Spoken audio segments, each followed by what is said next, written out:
kapatid, magandang gabi. Oras po ay alas 5:50 pa lang. Yan, medyo maliwanag pa. Sabay-sabay na kami dito, bali 5 iskiro. Puro bangka, pero yung isa ay gamit niya flashlight lang, walang LED, walang battery. Flashlight lang pero nasa bangka pa rin, dungaw-dungaw lang. Napakalakas ang amihan mga kasidit.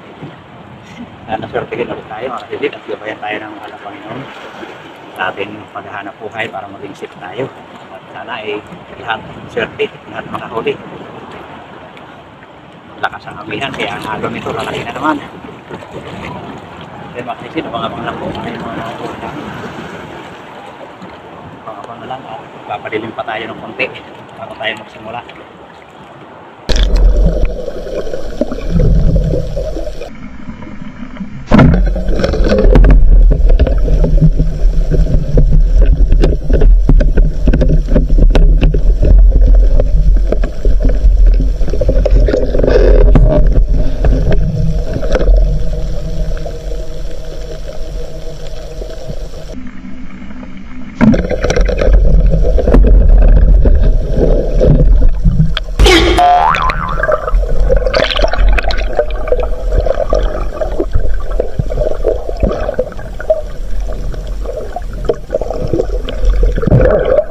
Hira, dalawa pa rin. Sana nakawala yung isa.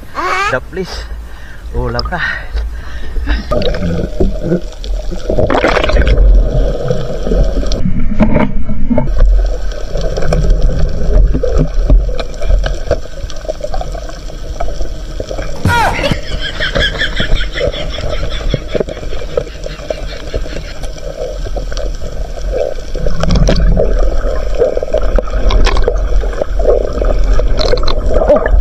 Hira. Lumusot yung atin. Hindi makapara sa ano, kural. Lakas pa naman ang hangin. Dito pa yung isang kasama. Tinira na ni Utol.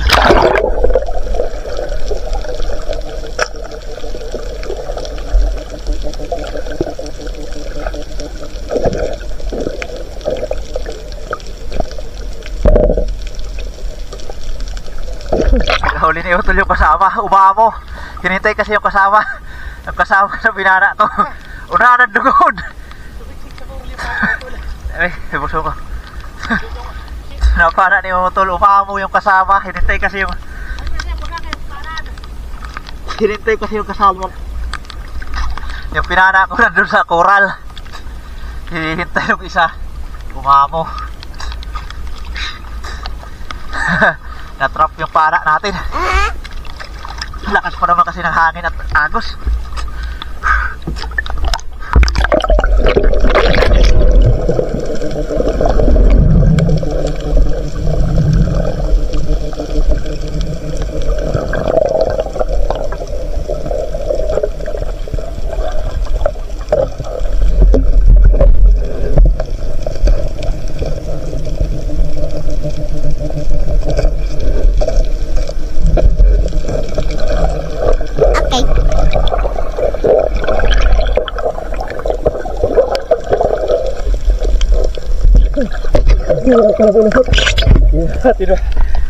Hindi natin mga video sa pagtanggal.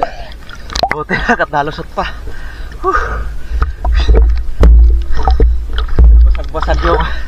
Basag-basag yung mga coral dito sa lakas ng alon. Daming basag na coral. Bukal pati yung malalaking bato. Diba?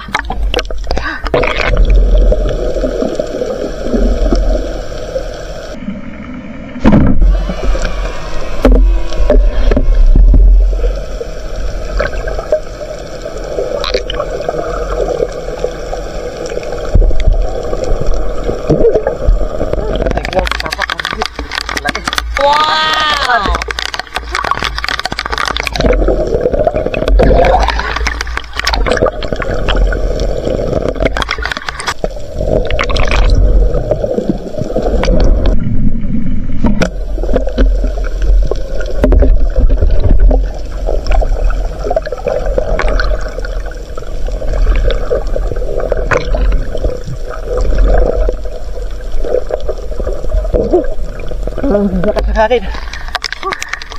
Thank you Lord, nakadagdag tayo pusit. Lakas ng hangin at ulan.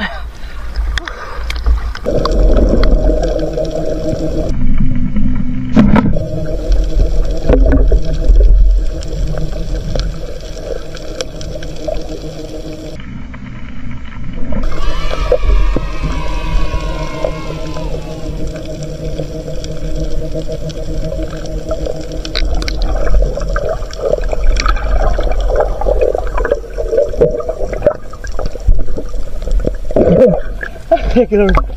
Dalawa pala. Wow. Buti natusok natin yung isa. The place lang yung pagkatusok ko. Salamat. Grabe, kakatila lang ng malakas na ulan. Lumabo masyadong dagat.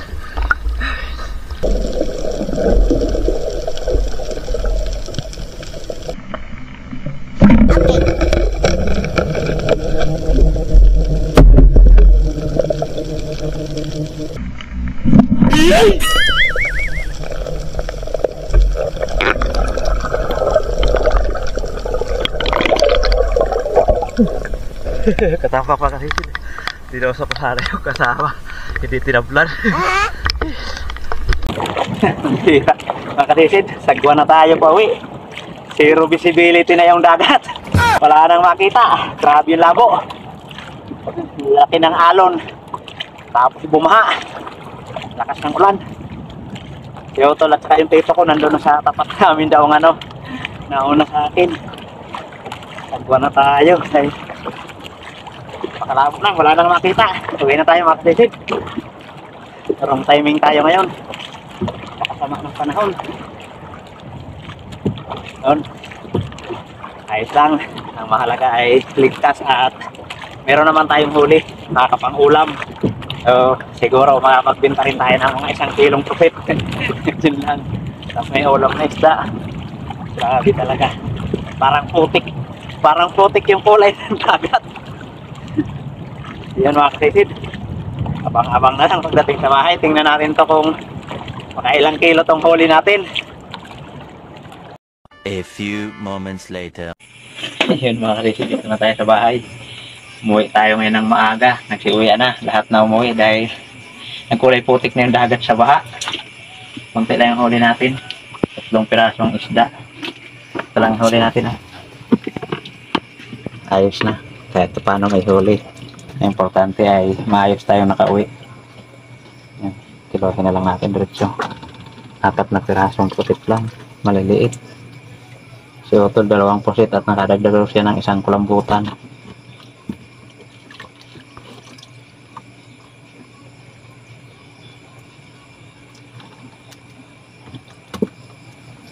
Bumaha kasi.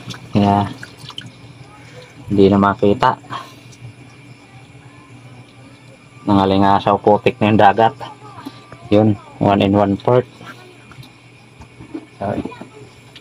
1 in 1 port na natin pusit. Ayos na mga kasisid. Mga pang kapi-kapi na. Tapos isda. Yun.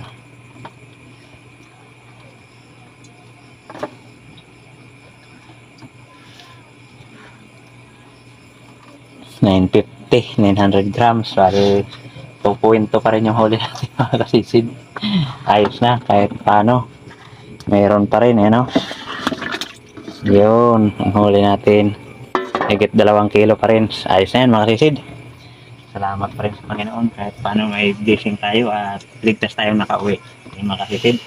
Yun, magandang tanghali po mga kasisid. Nandito na po yung ating binintang pusit mga kasisid. 1 in 1 port yung 4 na pirasong pusit natin mga kasisid. Kaya nakabenta rin tayo ng 325 mga kasisid. Ayos na yun, panggastos. Tapos may ulam naman din tayong isda. Nakapagsabaw din naman tayo ng isda mga kasisid. Bumaha kasi kaya napauwi ng maaga yung mga namamana. Lumabo kasi yung dagat. Di na makita. Sana ngayon ay luminaw para makabawi. Hindi na sana ngayon umulan. So yun mga kasisid. Maraming salamat sa palaging panonood at pag-aabang ng ating mga video. Sa susunod na video na lang po tayo mag-shoutout mga kasisid. Ingat po tayong lahat and God bless. Bye bye.